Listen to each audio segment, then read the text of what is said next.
Well, first, thank you for having me. I think it was incredibly hopeful for survivors, and it's a glimmer of hope that we haven't seen in a really long time, if ever. I think the only other time we've seen it is when Ghislaine was put behind bars. And it's really just a living tribute to Virginia. And I definitely think that it's a moment about justice, right? While we're so happy that it's happened, I think we still need to look at the justice piece of this and make sure that justice is being served. But I do think that there's been a tiny little piece of it now that we've seen justice um, for many young girls and women who have been trafficked and abused by Andrew.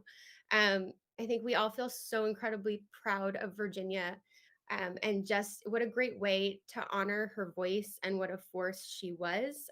She was the reason I came forward, and I know the reason why so many others have as well. And so she just walked such a fearless path, and I wish that she were alive to see this day.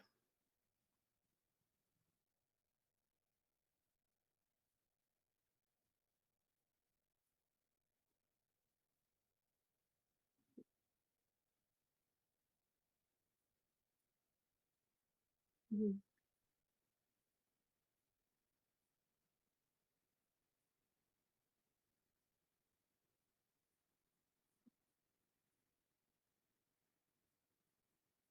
mhm.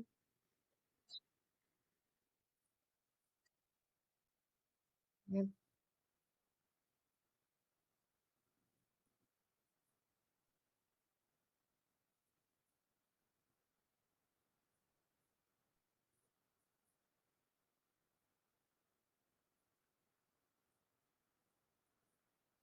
It's such a great question, and I think one that many of us ask all the time.